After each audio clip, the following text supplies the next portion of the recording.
আসসালামু আলাইকুম বন্ধুরা, কেমন আছেন আপনারা? আশা করি সবাই ভালো আছেন। আমিও আলহামদুলিল্লাহ আপনাদের দোয়ায় অনেক ভালো আছি। তো আজকে আমি চলে আসছি ফরিদপুর জেলার অন্তর্ভুক্ত নর্থ চ্যানেলের ৭৩ দাগ গ্রামে।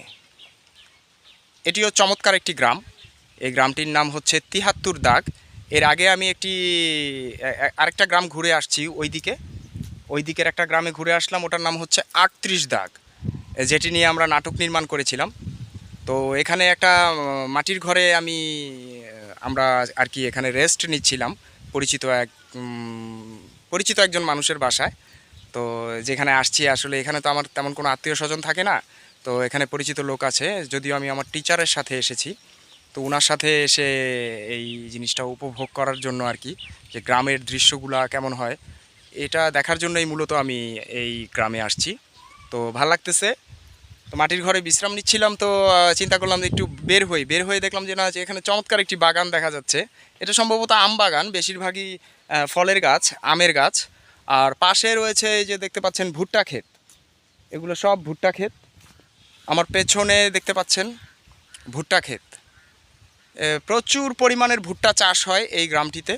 তো এই গ্রামে এর আগে আমি টেলিভিশনে মেবি দেখেছিলাম, পত্রিকাও আসছে যে এই গ্রামে প্রচুর পরিমাণের বাম্পার ফলন হয়েছে ভুট্টার। তো এটা নাকি ভুট্টা গাছ, এই ভুট্টা খেতে সম্পূর্ণ গ্রামটিতেই মানে সবচেয়ে বেশি যদি দেখেন ভুট্টা ক্ষেত এবং সরিষা ক্ষেত। এর আগে আমরা আরেকটা গ্রামে গিয়েছিলাম ৩৮ দাগ চরের। এটা পুরোটাই চর, যদিও এটা হচ্ছে ৭৩ দাগ, ওটা হচ্ছে ৩৮ দাগ। তো এটা চর অঞ্চল। তো আমরা নদী পাড়ি দিয়ে আসছি ফরিদপুর শহর থেকে। তো খুব বাতাস, দুপুরবেলা কড়া রোদ, তারপরও প্রচণ্ড বাতাস।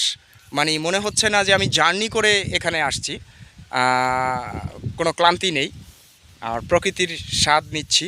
প্রকৃতি আসলে আমার খুব ভালো লাগে, যদিও ঢাকায় আমরা এরকম প্রকৃতির ছোঁয়াটা আমরা পাই না।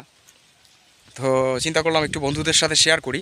চলেন আর একটু সামনে যাই, আপনাদের দেখাই পুরা বাগানটা। এই যে এখানে সবগুলোই আম গাছ, অন্যান্য ফলের গাছও আছে, আমার চোখে এখনও তেমন একটা পড়ে নাই। আম গাছ, সবগুলোই আম গাছ। সামনে আরও আছে, ওই যে পেছনে দেখতে পাচ্ছেন আরও। কত দূর গেছে সেটা আমি জানি না, মানে আমি অনেকটা দূরে চলে আসছি বাসা থেকে, যেই বাসায় এসেছিলাম সেখান থেকে অনেকটা দূরে। তো এখানে আবার সম্ভবত কোনো কিছু করা হয়েছে, মানে বীজ বপন করা হয়েছে মেবি। এখানে ওই সামনেও আছে। তো এই হচ্ছে অবস্থা বন্ধুরা। অনেক দিন পর একটু ট্যুরে আসলাম ঢাকা থেকে অনেকটা দূরে। আমি আবারও বলছি, এই গ্রামটার নাম হচ্ছে নর্থ চ্যানেল ৭৩ দাগ। তো ঠিক আছে বন্ধুরা, আজকের মতো আমি বিদায় নিচ্ছি। আমি এই গ্রামটি আরও ঘুরব, যেহেতু ছোটোবেলা, শীতকাল, তেমন একটা সময় পাওয়া যায় না। তো একটু ঘুরে ঘুরে আপনাদের সাথেই শেয়ার করব, ঘোরাঘুরি করি আর একটু কোথায় কি আছে। তো এখনকার মতো আমি বিদায় নিচ্ছি। আসসালামু আলাইকুম।